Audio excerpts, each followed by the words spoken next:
আলাইকুম। সবাই কেমন আছেন? আশা করি সবাই ভালো আছেন। ইনশাল্লাহ আপনাদের দোয়ায় আমরাও ভালো আছি। আজকে আমি চিকেন রোল বানাবো। রোল বানানোর জন্য এখন আমি মাংসগুলোকে ভেজে নেব। প্যানের মধ্যে আমি তেল দিয়ে দিলাম। এখন পেঁয়াজ কুচি দিব। আমি কিছুটা পেঁয়াজ আগে ভেজে নেব আর কিছুটা পেঁয়াজ পরে দিব।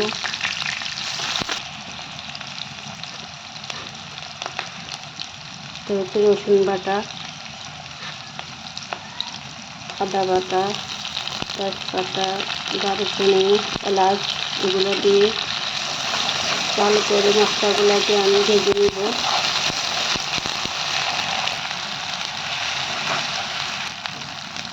ভালো করে মশলাগুলোকে ভেজে নেওয়ার পরে আমি এখন শুকনো যে মশলা যেটা সেটা দিয়ে দেবো। এটা হচ্ছে ম্যাগি মশলা। এটা দিলে একটু ফ্লেভারটা ভালো আসে। আর এখানে হচ্ছে লবণ, হলুদ, মরিচ, কিছুটা মশলার গুঁড়া এগুলো দিয়ে দিব। এখন ভালো করে নেড়ে নেব। সামান্য একটু পানি দেব যেন মশলাটা না পড়ে।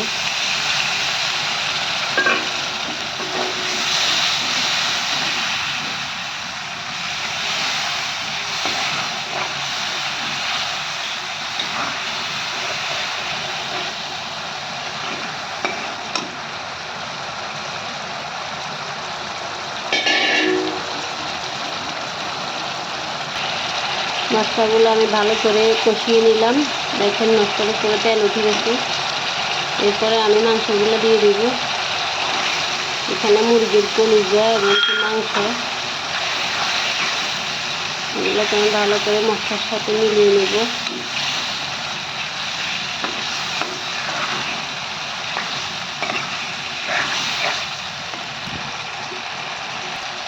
যার যেভাবে খুশি সেভাবে ভেজে নিতে পারেন।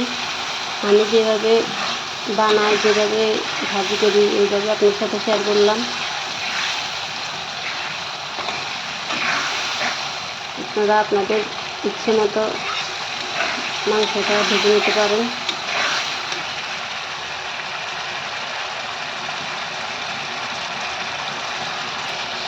এখন আমি এগুলোর সাথে যে বাকি যে পেঁয়াজগুলো রাখছিলাম, বাকি পেঁয়াজগুলো দিয়ে দিলাম। সব যদি আগে দিয়ে দিতাম তাহলে সবগুলো একবারে মিশে যেত। একটু পরে দিলে পেঁয়াজগুলো একটু গোটা গোটা থাকে।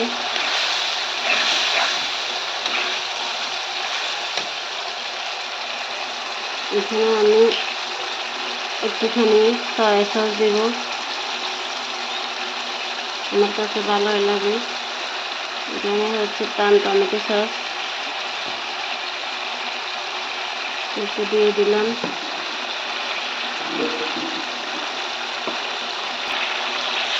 দেওয়ার পর আমি ভালো করে নেড়ে দেব। কাঁচামরিচ, টমেটো একদম পরে দেব। এগুলোকে হয়ে আসলে এবার আমি ঢেকে দিলাম। এগুলো আস্তে আস্তে সিদ্ধ হয়ে যাক। রোলগুলোকে কোট করার জন্য আমি ডিমগুলোকে ভালো করে কেটে নিলাম। এখন আমি ঢাকনাটা তুলে দেখব।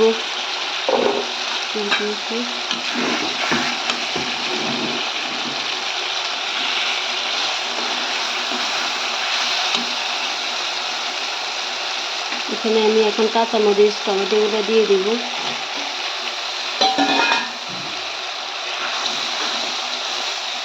টমেটো দেওয়ার পরে কালারটাও সুন্দর হয়, টেস্টটাও আর একটু বাড়ে।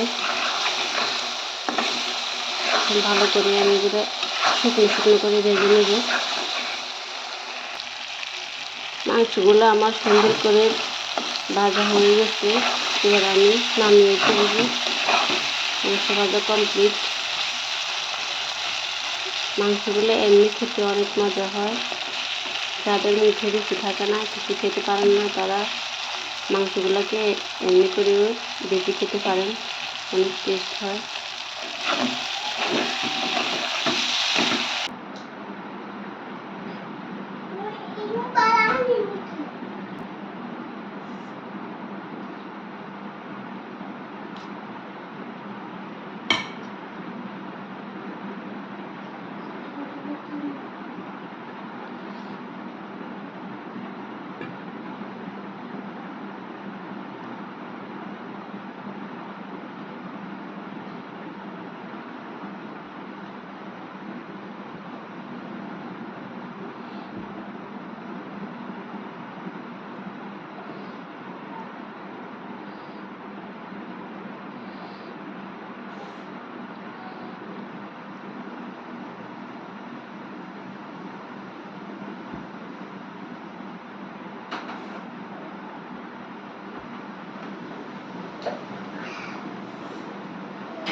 আমি সম্পূর্ণভাবে দেখাইতে পারতেছি না, আমার ক্যামেরা ধরার মতন ওরকম কেউ নেই, এই জন্য আমি একটু উপর করে রেখে ভিডিওগুলো করতেছি।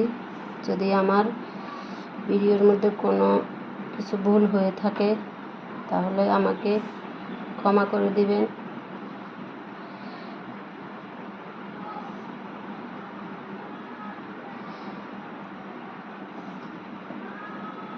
আমি আমার মতোই কাজ করি, আমার কাছে যেভাবে কাজ করতে ভালো লাগে ওইভাবে আমি করি। যদি কারো কাছে আমার এগুলো ভালো না লাগে তাহলে প্লিজ দেখবেন না।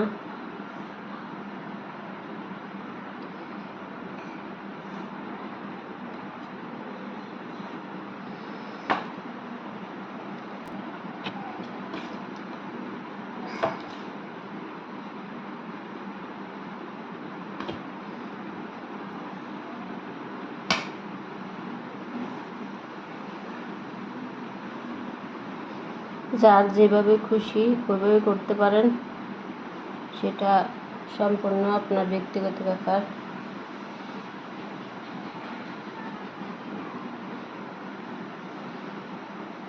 কে কি বলবে তা চিন্তা না করে যে নিজের কিভাবে সুবিধা হয় কাজটা ওইভাবে করাটাই ভালো।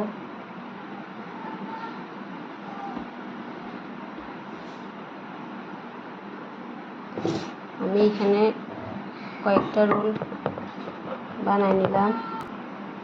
এখানে আমি এগুলো বানানোর পরে আমি সবগুলো পরে বানিয়ে নেব। এখন আপনাদের সাথে শেয়ার করার জন্য আমি এখানে কীভাবে ডিম দিয়ে কোট করে ফ্রোজিং করি।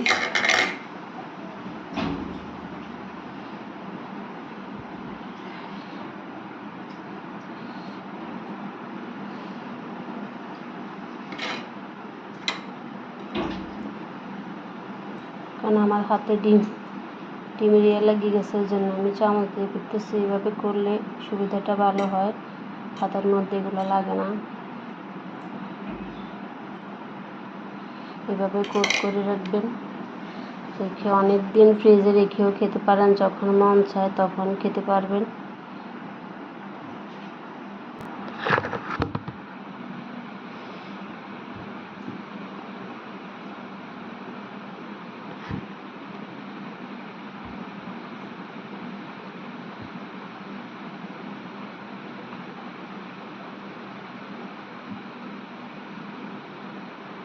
আমার পেট্রাম শেষ, আমি আবার ফ্রিজ থেকে আমার সবগুলো বানানো হয়ে গেছে। দেখেন মাশাআল্লাহ সবগুলো হয়ে গেছে। এখন আমি এগুলোকে ফ্রোজেন করব। ফ্রোজেন করে কিভাবে আমি বক্সে সংরক্ষণ করি এগুলো আপনাদের সাথে শেয়ার করব। রোলগুলো ফ্রোজেন করা হয়ে গেছে, এভাবে করে আমি বক্সে সবগুলো রেখে দেব। যখন খেতে মন চায় তখন খেতে পারবো, বাচ্চাদেরকেও খাওয়ানো যাবে। এভাবে রেখে দিলে এগুলো আস্তে আস্তে যখন মন চায় তখন খাওয়া যায়। ফ্রোজেন করা হয়ে এভাবে ফ্রোজেন করে রেখে দেবো আমি।